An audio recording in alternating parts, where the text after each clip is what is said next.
Joining us on the line is Gabe Kaminsky. He's an investigative reporter for the Washington Examiner. He's the author of Disinformation, Inc. It's a series about the U.S. Department of State funding a group censoring conservatives called the Global Disinformation Index. It's prompted an ongoing lawsuit that we actually are involved in right now. But he's here to report on the U.S. government funding a terrorism-linked nonprofit group. Gabe, thanks so much for joining the show. I really appreciate it. Yeah, thanks for having me.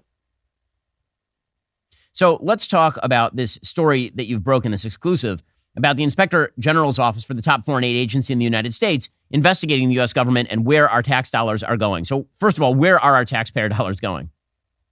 Yeah, so I think the thing to understand here, in 2021, USAID granted $110,000 to a charity in Michigan called Helping Hand USA.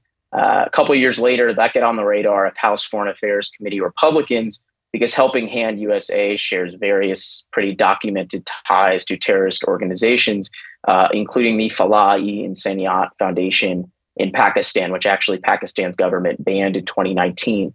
So that raised concerns among Congress. Following that, we actually learned, and this is what we reported, that the Inspector General for USAID in 2023 launched an investigation into the agency for granting those funds. That didn't stop the Biden administration about 6 months later, actually last year, from granting more money, taxpayer dollars, to this charity that is linked to terrorism.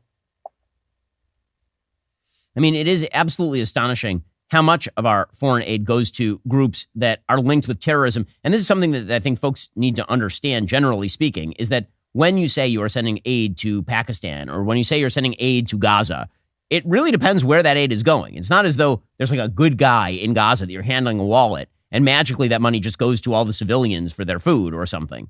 USAID is providing an enormous amount of money across the board to a lot of people who are very, very dicey.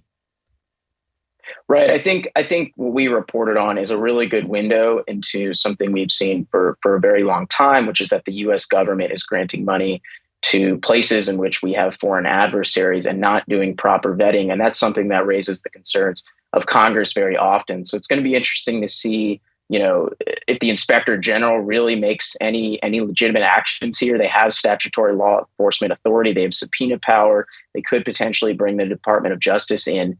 I don't know if that is necessarily going to happen, but we'll just have to see. So as far as the House Foreign Affairs Committee, so obviously you're talking with people at the House Foreign Affairs Committee who are looking into this sort of stuff. Has there been any talk about looking into the USAID Administrator Samantha Power, who has been a seminal foreign policy figure in both the Obama administration and inside the Biden administration? Today, she was trotting around outside the Gaza Strip complaining about the amount of aid that was not getting in. She happened to be standing at a crossing where legitimately Hamas had killed everyone just a few months ago. Has there been any talk about investigating Samantha Power and her administration of USAID? Yeah, I mean, I think I can speak to this grant specifically. And so in the case of that grant, 2021, they're investigating that grant, but there actually hasn't been any congressional oversight yet into the fact that the U.S. government granted follow-up money to this terror-linked charity and that USAID signed off on that. I mean, they technically could have postponed the award. So certainly I would expect oversight from the Foreign Affairs Committee in places like the Senate Foreign Relations Committee into foreign aid we're giving overseas. I mean, specifically, Ben, the UN Relief and Works Agency. That's a big issue that we've seen. I mean, and I think I would expect more congressional oversight into that pretty corrupt organization. Well, it's Gabe Kaminsky of the Washington Examiner. Really appreciate the investigation and the time, Gabe. Yeah, thank you very much.